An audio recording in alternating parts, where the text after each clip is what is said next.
Salut à tous et bienvenue sur AZ 237. Avant que ce bébé ne meure, il a murmuré 3 mots choquants. Pour toute mère ou tout père, perdre un enfant est probablement la chose la plus dévastatrice et horrible que quelqu'un puisse vivre.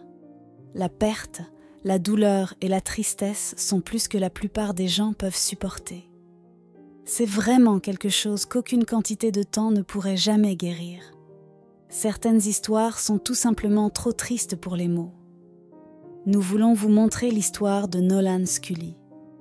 Ce petit garçon a vécu ce qu'aucun enfant ne devrait avoir à endurer et a inspiré beaucoup de personnes avec son courage et son attitude positive envers la vie. Chaque seconde de cette histoire est puissante, mais surtout la dernière conversation que Nolan a eue avec sa mère, qui vous brisera le cœur. Aimez cette vidéo si vous aimez les belles histoires et suivez-nous en vous abonnant à notre chaîne avec la cloche de notification activée. Maintenant, passons à l'histoire de Nolan. Nolan Scully était un garçon qui est décédé d'un cancer beaucoup trop jeune. Son histoire est belle, dans laquelle on peut trouver non seulement de la tristesse, mais aussi de l'espoir et de la foi dans la puissance des gens. Parfois, nous sommes beaucoup plus forts que nous le pensons. L'histoire de Nolan commence de manière similaire à celle de nombreux petits garçons normaux. Ses parents aimants, Ruth et Jonathan Scully, l'adoraient depuis le jour de sa naissance. Dès qu'il a pu marcher, les policiers et les pompiers fascinaient Nolan. Il aimait rire et était un petit garçon merveilleusement doux. Tous ceux qui le connaissaient l'aimaient. Et bien sûr, celle qu'il aimait le plus était sa mère. Elle avait même un surnom pour lui et appelait toujours son petit Nolan, affectueusement Poot.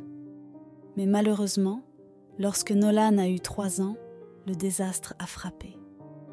En octobre 2015, Nolan est tombé malade. Au début, ses parents pensaient qu'il n'avait qu'un simple rhume. Son nez coulait et il toussait. Cependant, il a également commencé à ronfler étrangement, et il devenait de plus en plus difficile pour lui de bien respirer. C'est alors que sa mère, Ruth, est devenue de plus en plus inquiète. Elle a immédiatement emmené Nolan chez le médecin. Au début, il pensait que le petit garçon n'avait qu'une grave infection des sinus. Ils lui ont donné des antibiotiques et un spray nasal, et il a pu rentrer chez lui. Cependant, le traitement prescrit n'a pas aidé. Et maintenant, Ruth a emmené Nolan chez un spécialiste des oreilles, du nez et de la gorge. Il a découvert que le nez et les amygdales de Nolan étaient gravement enflés et qu'il devait pratiquer une chirurgie pour les retirer. Quelques jours après l'opération, cependant, les médecins sont venus avec de terribles nouvelles. Ils avaient découvert que Nolan avait un rhabdomyosarcome, une forme rare mais agressive de cancer qui affecte les tissus mous du corps. C'était en fait une condamnation à mort, car il n'y a presque rien que les médecins puissent faire pour traiter cette forme de cancer. Bien sûr, les parents de Nolan étaient profondément bouleversés. Aucun parent ne veut entendre que son enfant bien-aimé n'a plus longtemps à vivre.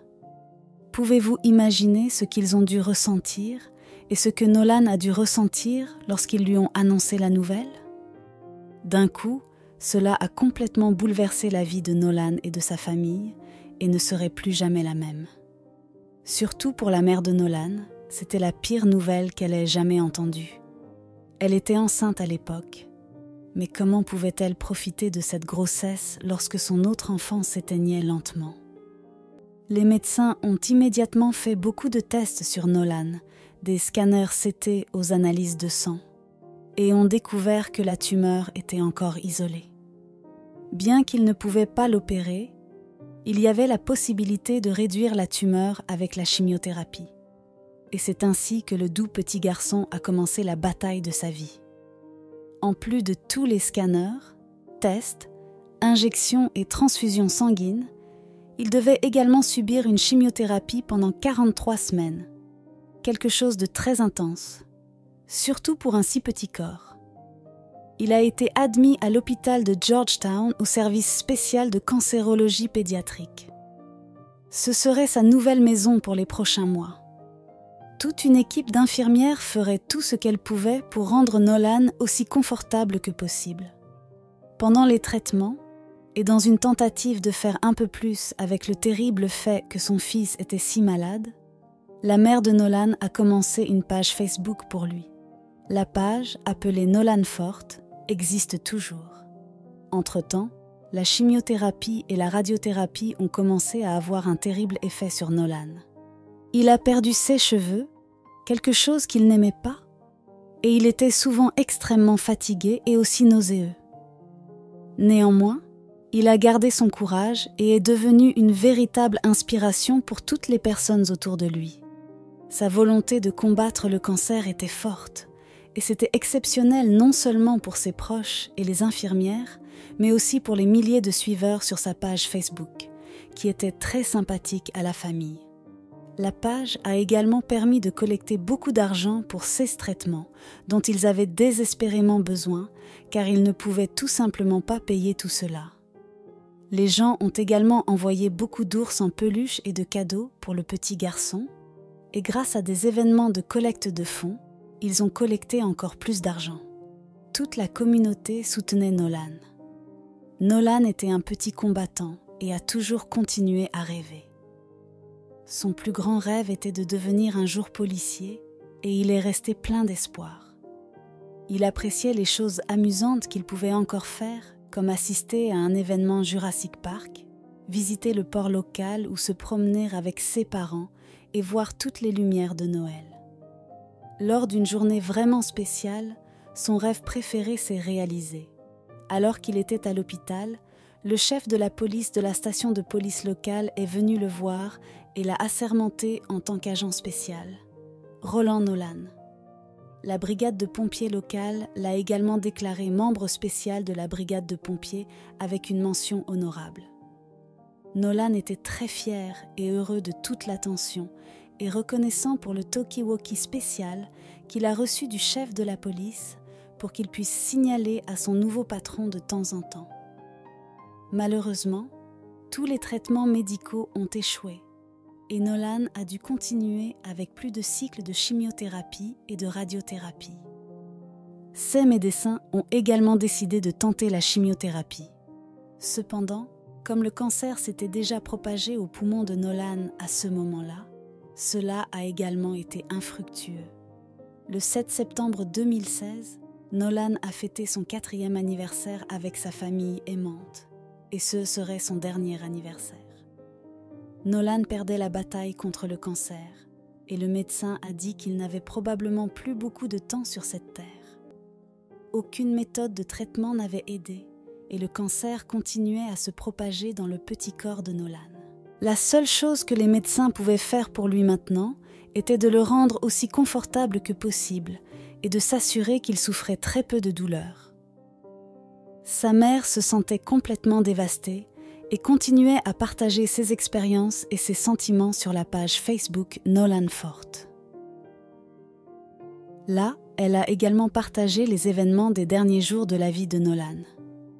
Prenez des mouchoirs, car vous allez maintenant assister à quelque chose de vraiment incroyable. Nous ne pouvons toujours pas y croire. Nolan a continué à surprendre tout le monde jusqu'à la fin. Un jour à l'hôpital, la mère de Nolan s'est couchée avec lui comme elle le faisait habituellement. Elle a dit « Pout, cela fait mal de respirer, n'est-ce pas ?» Nolan a répondu « Eh bien, oui. » Elle a dit « Tu as très mal, n'est-ce pas, mon chéri ?» Son petit-fils a confirmé cela également. Sa mère a continué « Pout, ce cancer ne vaut rien, tu n'as plus besoin de le combattre. » Nolan a demandé « Mais je le ferai pour toi. » Il a dit « Oh, Pout !» Sa mère a dit « C'est pour cela que tu te bats? Pour maman ?» « Bien sûr, » a dit Nolan. La mère de Nolan a ensuite dit « Quel est le travail de maman ?»« Me protéger, » a souri Nolan. Puis sa mère a prononcé les mots qu'elle n'a jamais voulu dire. « Mon chéri, je ne peux plus faire ça ici. La seule façon de te protéger est au ciel. » Son cœur s'est brisé, mais Nolan est resté fort. Alors, Je vais simplement aller au ciel et jouer là-bas jusqu'à ce que tu viennes aussi. Tu viendras, n'est-ce pas? Je viendrai, c'est sûr. Tu ne te débarrasseras pas de maman si facilement. Le lendemain, toute la famille s'est réunie à l'hôpital. La mère de Nolan ne l'a pas quitté un instant. Ils ont regardé des vidéos sur YouTube ensemble, joué à des jeux et discuté de la façon dont Nolan voulait être enterré. Il a dit qu'il voulait qu'on se souvienne de lui en tant que policier. Le soir suivant, sa mère voulait prendre une douche rapide et a demandé à Nolan si cela lui convenait. Il a accepté, mais il semblait attendre ce moment, car quand elle a fermé la porte de la salle de bain derrière elle, Nolan a également fermé les yeux et est tombé dans un sommeil profond. Quand sa mère est revenue, toute l'équipe médicale la regardait. « Ruth, il est dans un sommeil profond, il ne ressent rien, lui ont-ils dit. » Nolan avait du mal à respirer et son poumon droit venait de s'effondrer, ce qui a fait chuter rapidement son niveau d'oxygène. Ruth a rapidement sauté dans le lit à côté de son cher petit-fils et l'a serré fort. Et puis, un miracle s'est produit. Nolan s'est réveillé un instant, a regardé sa mère avec un sourire et a dit « Je t'aime, maman ». Sa mère a commencé à chanter doucement à son oreille, et quand Nolan a fermé les yeux à nouveau, il s'est lentement éloigné. Quel héros, ce petit garçon! Avec son dernier souffle, il a trouvé la force de dire à sa mère qu'il l'aimait. Nous sommes tous incroyablement impressionnés par le petit Nolan et pensons qu'il est très injuste qu'il ait eu si peu de temps à vivre. Mais pensez-vous aussi que c'est injuste ? Faites-nous savoir ce que vous en pensez dans les commentaires et aimez cette vidéo si vous pensez également que Nolan est un héros. Vous pouvez imaginer que sa famille manquait beaucoup à Nolan. Ils ont passé les jours suivants à organiser les funérailles de Nolan. Toute la communauté a participé. Les gens ont fait la queue pendant 2 heures pour exprimer leurs condoléances à la famille, et dans la pièce où il était couché, on pouvait voir des photos et des vidéos du petit garçon. Sur chaque photo, il avait un grand sourire sur son visage, car il n'a jamais abandonné dans sa bataille contre le cancer. Puis, ils ont porté son cercueil sur le dessus d'un grand camion de pompiers avec un énorme défilé à travers la ville. 7 autres services d'incendie et toute l'équipe de police étaient présents. Nolan a reçu le salut traditionnel d'adieu de la brigade de pompiers, congédiant un officier tombé au combat avec honneur de son service, exactement comme Nolan l'aurait voulu. 16 autres souhaits étaient que tout le monde porte autant de rouge que possible ce jour-là et joue de la musique joyeuse. C'est ainsi que le petit brave Nolan a quitté cette terre. Son histoire a profondément touché beaucoup de gens, et nous espérons que la douce âme et l'esprit fort de ce petit garçon vous ont également inspiré. Il voulait protéger et servir sa communauté et devenir policier. Alors qu'il était à l'hôpital, le chef de la police est venu lui rendre visite et a assermenté le jeune garçon en tant que sergent Roland Nolan. Les services d'incendie l'ont également fait pompier honoraire. Alors qu'il était sur son lit de mort, l'esprit de combat de Nolan et son attitude face à la pire adversité possible ont touché un nerf chez tant de personnes, alors que son histoire est devenue virale. Sa page Facebook a gagné plus de 300 000 abonnés. Un autre défi familial. Laura Maxwell a dit qu'elle avait attendu plus d'1 décennie pour voir plus de réglementation sur les pare-chocs de lits d'enfants après que son fils de 7 semaines, Preston, se soit étouffé dans son sommeil après avoir roulé dans un pare-choc de lit rembourré. Maxwell a dit que son mari Kyle est entré dans la chambre de Preston un matin en 2010 après ne pas l'avoir entendu faire de bruit. Il a trouvé son fils allongé immobile dans le lit. « Je ne peux même pas décrire adéquatement le cri qui est sorti du corps de mon mari », a déclaré Maxwell à Good Morning America. « Rien que d'y penser me donne des frissons dans le dos. Mon mari était juste là, tenant Preston dans ses bras, et il est pâle et un peu bleu. Il est sorti de son positionneur de sommeil et s'est complètement étouffé sur son pare-choc de lit. C'était très évident, a-t-elle dit. De la façon dont il a été trouvé, exactement ce qui a causé sa mort.